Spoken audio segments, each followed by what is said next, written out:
norma padrão e norma culta. Estes conceitos são empregados indiferentemente, como se fossem sinônimos, mas não o são. Antes de tratarmos desta diferenciação, faremos um breve passeio pela história, mais precisamente pela Grécia Antiga. E você perceberá no nosso painel que a gramática normativa surgiu na Grécia Antiga, quando os primeiros estudiosos da língua sentiram a necessidade de estabelecer uma regra para a língua escrita. Dessa forma, eles observaram os melhores escritores, oradores e as variedades de maior prestígio da época e analisaram o que era mais frequente em seus discursos.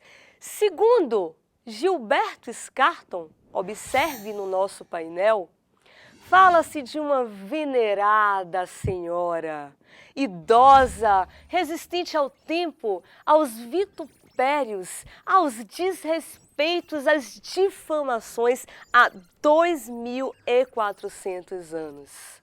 Nascida na Grécia Antiga, desfilou por Roma, que a levou por todo o Ocidente. Assim, chegou até nós a primeira gramática da língua portuguesa.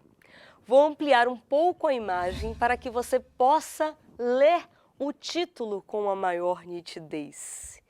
Gramática da linguagem portuguesa. Esta foi publicada no século XVI por Fernão de Oliveira. Seu estilo baseava-se num conceito clássico de gramática, entendida como a arte de falar e escrever corretamente. Atualmente, todavia, nós temos acesso a diversas gramáticas normativas. Quantas gramáticas! E é justamente a partir daí, a partir desse entendimento sobre a gramática, que nós entenderemos o conceito de norma padrão. Reúne as formas contidas e prescritas pelas gramáticas normativas. Norma subjetiva.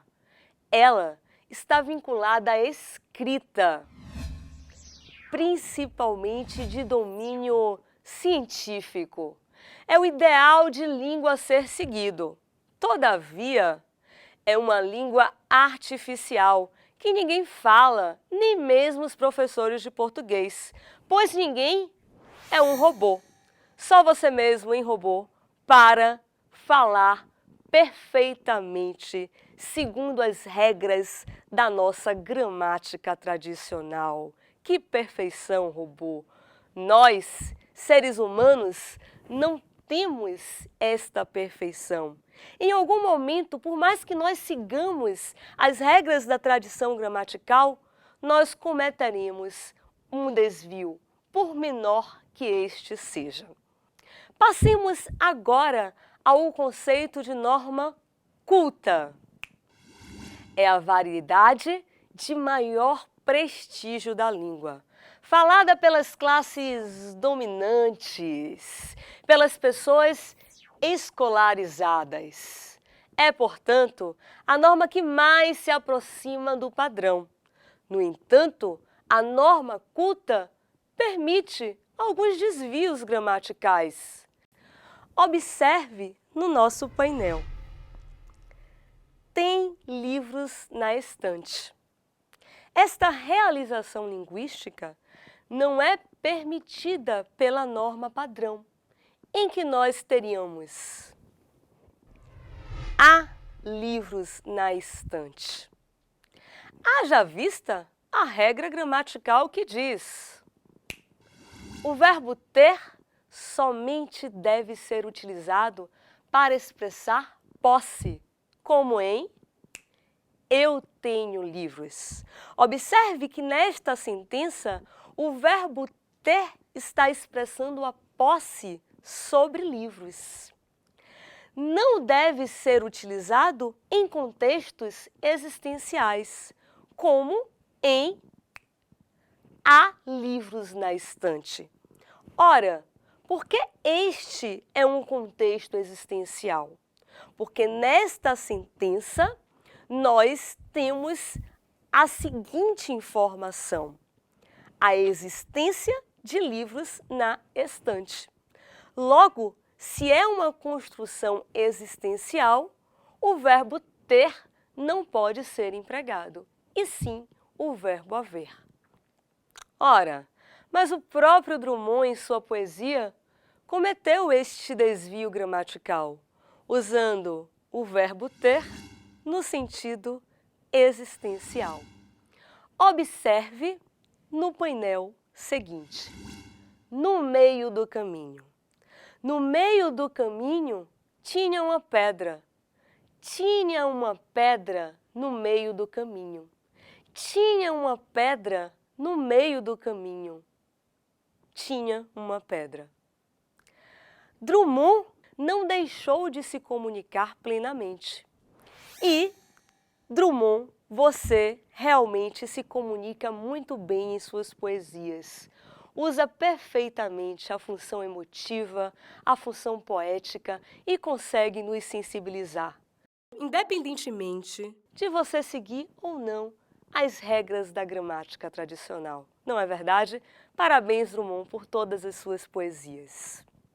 Vamos agora recapitular os conceitos de norma padrão e norma culta. A norma padrão é a norma idealizada. São as próprias regras da gramática tradicional. Por conta disso, não pode ser falada, somente escrita. Você pode relembrar, de acordo com o que nós estudamos na nossa aula, que somente um robô pode falar a norma padrão, porque somente uma máquina consegue seguir a todo tempo as prescrições da gramática tradicional. A norma culta, por sua vez, é a norma que mais se aproxima do padrão e é falada por pessoas com alto grau de escolarização. Vale destacar também a importância dessas normas. Nós vivemos em uma sociedade julgadora, que exige o uso padrão e culto da língua portuguesa. A apropriação dessas normas faz-se fundamental para o ingresso em universidades renomadas e a entrada no mercado de trabalho. Vamos comigo?